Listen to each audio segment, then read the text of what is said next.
नमस्कार। आई वही विषय पर बात कल जाई कि लोग कहेला कि पतोह के अगर बेटी समझल जा तो परिवार में कबो पतोही में आ सास में विवाद पैदा ना होई।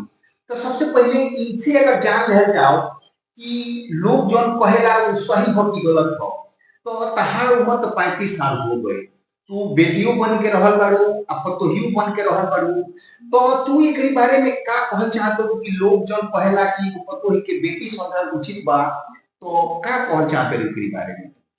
देखिए ये गलत बात है। आदमी शुरू शुरू में ये समय में बात करता, मतलब अपने पत्नी से तो ये कहता कि तू हमार पतोही ना हो, तू हमार बेटी हो। बाकी ये सब 2 4 साल 5 साल तक देखे के मिलता, ओकरा बाद वो घर में लफड़ा हो जाता है। ओकरा बाद मान ली कि सास धीरे धीरे उनकर जांगर खत्म हो जाता। वो सोचा तारी कि अरे ई मतलब ये हम जितना काम हम करत रहनी उतना काम वो करे, तो वो पतोही नहीं हो गया पापा। ये से कि वो तो बेटी भी है तो वो काम कैसे करेगी। तो देखिए हमरा हिसाब से ये बा कि अगर पतोही के पतोहिए समझल जाता। ठीक बाटे। जी।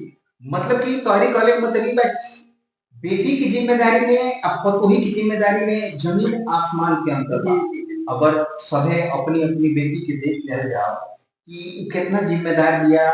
अगर शादी से पहले वो घरे बिया तो कितना महतारी के हेल्प कर दिया या परिवार की कितना जिम्मेदारी निभावत बिया।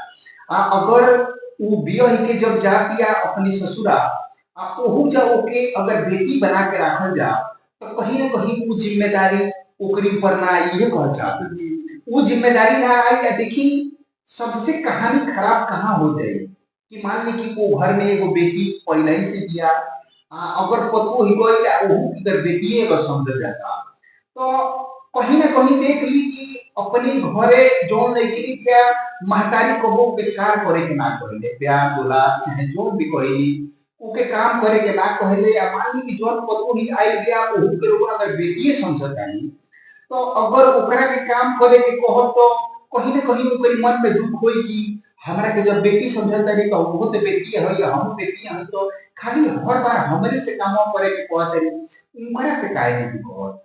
तो कहीं ना कहीं मन में दुख पैदा हुई और धीरे धीरे ये बात बिगड़े लगी। देखी बिगड़ी कब, जब दो चार गो मेहरारू से ओकरा भेंट हुई आ सास अगर गांव में लोग से ही कहे कि हम तो अपने पतोही के बेटी बराबर समझेली, बेटी मान के रखले बानी।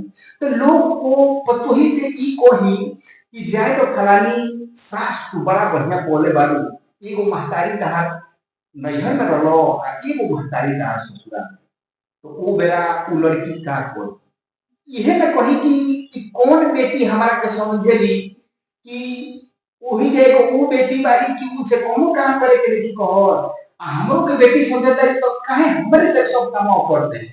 तो कहीं ना कहीं वही जे विवाद पैदा हो जाए। तो अगर एगो पतोही के अगर बेटी समझल जाओ ई लोग कहता तो सास के हमेशा अपने आप के मजबूत बना के रखे पड़ी। काहे कि जबले सास जी है तबले उन्हीं के काम करे के पड़ी या सारा जिम्मेदारी उन्हीं की निभावे के पड़ी, तब तो बेटी बना के रख सकेगी।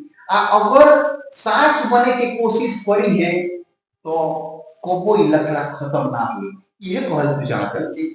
तो ये बताओ कि अगर एगो सास अपनी बेटी के अगर मान ला बेटी बनौली लेकिन सारा जिम्मेदारी अगर उनके समझावत तरी, अब कहले के मतलब ई बा कि सास के दौर कुछ और रहेला आ जब पतो ही आगे तो ओकर दौर कुछ और रहेला। काहे से कि हम समस्या देखले बानी पैदा हो, उमें सबसे बड़ा समस्या का बा कि सास को अगर 3 बजे सवेरे उठ के सारा जौन काम करतरी सिस्टम जौन देख रेख करतरी, अगर उ चाहतारी कि पतोहियो 3 बजे उठ के काम करे तो विवाद यही जे खड़ा होला। काहे से कि पतोही अगर 6 बजे उठती है तब अपन सारा काम कर ले, लेकिन उनकरा एके बात के जिद रहेला कि काहे सवेरे नहीं उठत, काहे सवेरे उठत नहीं। तो पहले के मतलब ई बा कि अपनी लड़की के उतना सवेरे जगावेला केहू ना जगावेला। लेकिन अब पतोही से अगर तू उम्मीद करे लगलू कि इतना सवेरे जागे ओहू में तू बेटी बना लेलू तो कहीं ना कहीं ई लफड़ा वही जे चालू हो जाई। तो लास्ट में यही हम कहल चाहते हैं कि एगो अगर पतोही के पतोही बना के रखल जाओ और ओके सारा जिम्मेदारी अगर समझावल जाओ, आ कहले के मतलब ई बा कि एगो अगर पतो ही जिम्मेदार अब बनेले कि ओकरे ऊपर कुछ काम देखल जाओ, ओकरे ऊपर कुछ काम छोड़ दिहल जाओ। अगर एक सास बारी उ सास बन जास और ओकरा के जिम्मेदारी निभावे के दे दे, तो कहीं ना कहीं वो जिम्मेदारी निभा ली कि ना निभा ली। जी, बिल्कुल निभाएँ। तो चलिए अगले वीडियो में फिर मिलेंगे, तब तक खातिर नमस्कार।